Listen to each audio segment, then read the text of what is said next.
Heyo everyone, Hexi here. Rogue Galaxy is a pretty unique RPG in that instead of fighting enemies in a turn-based combat system, the game opts for a full real-time action combat style experience, like the Tales series. But it also mixes in some platforming elements with certain boss fights as well. The team who developed the game, Level 5, they also developed Dragon Quest VIII and Dark Cloud, though the anime art style and moving around during combat reminds me a lot more of things like Skies of Arcadia and Star Ocean Till the End of Time. You start off the game as Jaster Rogue, a nearly adult male with an absolutely ridiculous name, and he bemoans being stuck on the desert planet of Rosa. No clue where they got that idea for a plot point, though. And on top of that, he's also upset about the Empire Army occupying his hometown. Sounds like nothing I've ever heard before. The priest who raised Jaster tells him the Empire at least keeps the beasts from raiding the town. Then in a sheer twist of irony, the beasts attack the town. Jaster runs out to confront the beasts, and then he's gifted a very fancy sword by a mysterious stranger. Turns out, the fancy sword is one of the legendary star swords, and it belongs to a legendary mercenary. And Jaster gets recruited by two scouts who mistake him for the mysterious Desert Claw. They give him more tips on how to defeat the beasts attacking the town, and join your party. Your characters level up in a linear fashion, but your items and your equipment are where your real power customization comes from. Weapons can be leveled up and combined together as well, and gain elemental powers, and you can switch out your weapons and even your team members on the fly mid-combat with the quick action menu. You can also use abilities from the quick action menu.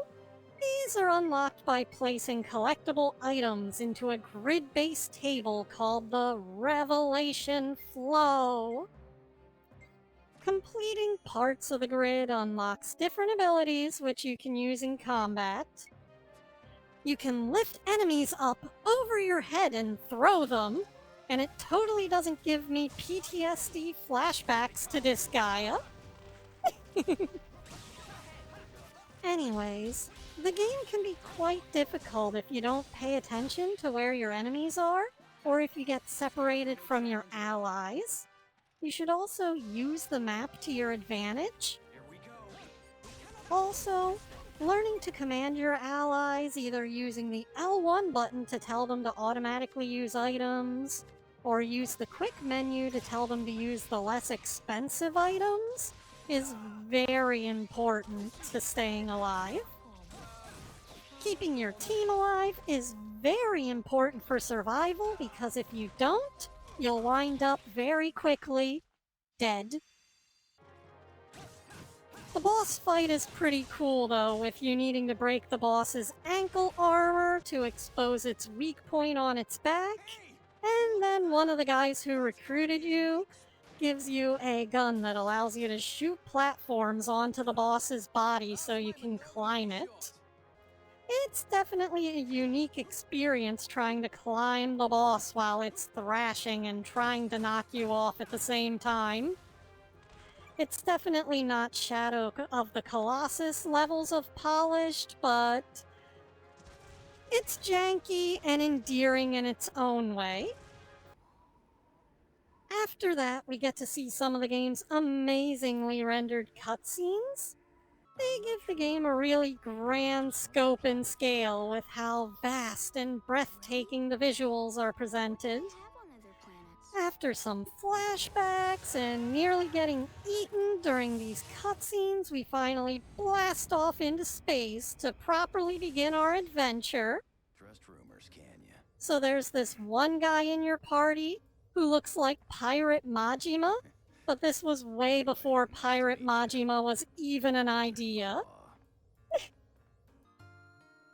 The way the game creates epic landscapes with the PS2's limitations is still impressive to this day.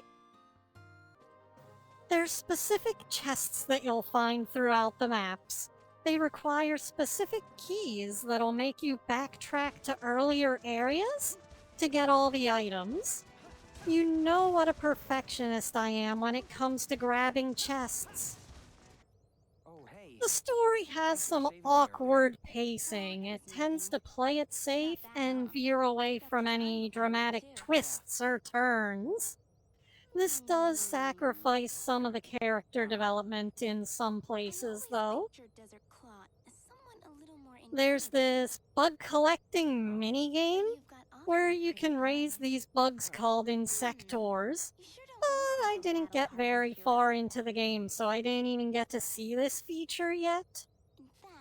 You can raise their level and battle and breed them, much like Pokemon, but simpler. That's about all I know about that. At any rate, guys, that's all I've got time for this week. Adios, ciao for now, and Hexi out. Thanks go out to my Patreon supporters. Your donations mean the world to me, and I thank you for supporting my future endeavors.